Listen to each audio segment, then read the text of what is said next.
What's up everyone, I'm Helmars and I'm back. And this video, we're going to work out at the Cityland Bitcross, Malate, Manila. So, our companion is my brother-in-law. Yeah. So let's watch this video. I hope you will enjoy to watch my video. Sarap ay. At kaya nga naman guys, tayo hindi makapag-upload ng music sa ating video. So hindi natin magawa ng background music ang video na ito dahil nga po hirap na hirap ako humanap ng ating music para sa ating video. Kaya naman guys, yung ginawa ko naman po nag voice record na lamang po tayo. So yan, ito on the spot po tayo nagsasalita ngayon. Kaya ngayon guys, hindi ko alam kung paano ito aking sasabihin. Kaya naman guys, panoorin nyo na lamang po ang aming ginagawa. Kaya mag-enjoy na lamang po kayo sa aming mga ginagawa guys. So may mga konting kalukuhan din naman po tayo dito guys. Kaya mag-enjoy naman po tayo. So kaya nga po ito dito guys, no, yung ating binubuhat ay masyado na po itong mabigat para sa akin. Kaya kasi nga naman guys, medyo natatay po tayo dyan. Hindi nga po pala natatay, kundi masakit po ang ating likod. Yung ating likod guys, no, masakit po ang ating likod. Kaya naman guys, so yun, sinubukan ko naman iangat ito guys, pero akin na kaya po. Pero talagang masakit po talaga yung likod ko nito guys. Kaya ilan lang akin na nabuhat. Kaya para po akong mukhang natatay sa sa aking pagbuhat kaya guys, no. So kaya naman sinabihan ako ng aking kasama na isa lang muna para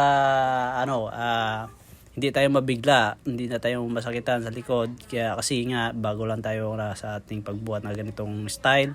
So yun, tinuruan ako kung paano position guys. Yan.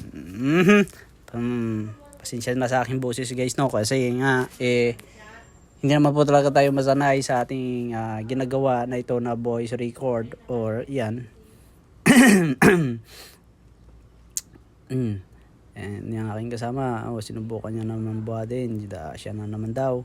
So yun, panoorin nyo na lang po guys, no. Pasalamat na lang talaga ako dahil may mga taong interested pa rin na manood ng aking video.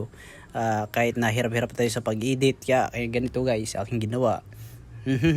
Na inyong maintindihan dahil hindi basta-basta ang pag-edit ng video sa ito sa cellphone, you know. Wala tayong idea kung paano natin pagandahin ang ating background music sa ating video o di kaya ang ating video guys. So siyempre kaka-start pa lang po natin sa paggawa or pag-create ng mga ating content or ayan. Kung ako ano nang alam po ang ating nagagawa sa ating pag-content, yan guys, basta malang may ma-upload tayo na video para naman po yun, be sure ko din na sa inyo na yung aking lives, kung paano na daily life yun guys. Yun guys, hindi naman po sa dahil ako ay simpleng tao lamang. Ganito lang ako, simpleng tao. Yan. Gaya nga yun nga. Hindi alam kung paano papagandahin ang aking video. So yun. Pero darating sa point na tuloy-tuloy ang ating paggawa ng video or pag-edit. Yan guys, basta lamang po mayroon pa tayong oras na mahaba para mapaganda ang video. So ngayon guys, yun, unti lang. Kaya ito guys, aking na-flex pala ang aking katawan sa ngayon. Ayan, tingnan nyo naman kung paano yung ating katawan medyo okay rin. At paano, hindi tayo masabing mataba or payat. Pero yun guys, maging healthy lang po tayo is napakaganda na po sa ating buhay yun guys. Na wala tayong nararamdamang karamdaman or mga sakit na malala. So tuloy ang buhay dahil siyempre health is wealth. Ika nga, hindi natin magagawa ang lahat ng bagay kung tayo ay may karamdaman. So yun, maging healthy po tayo guys. Isa po sa napaka-importanting bagay para tayo ay mabuhay ng mahaba. So yun guys, lahat ng may mga pangarap ating ma-achieve dahil ito ay malusog, malasigla at malakas. Ayan, sabi ko na nga ba ang aking tiyan nagbo-bluetooth talaga guys, no? Kasi nga ikaw ba naman na masarap kumain no?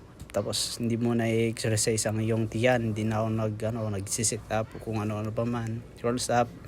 Yan guys, basta guys, yan, hindi po ako ganyan kalaki ang katawan dati guys, payat lang po talaga ako, pero I did my best to improve my physical, or yan, to build more muscle, achieve my goals as a healthy and a strong man. Yan guys, no? Kasi nga napaka-importante talaga ng kalusugan sa ating buhay. Yan guys, flex lang. Kala mo kung sino naglalaban ng bodybuilder no? Naman yan, ang laki.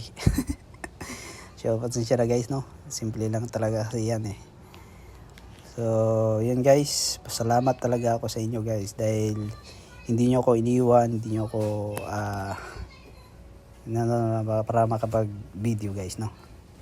Ngayon na lang muli ako nakapag-upload ng medyo mahaba na video, kaya yun, sulitin na lang natin ang ating panonood dito sa aking video.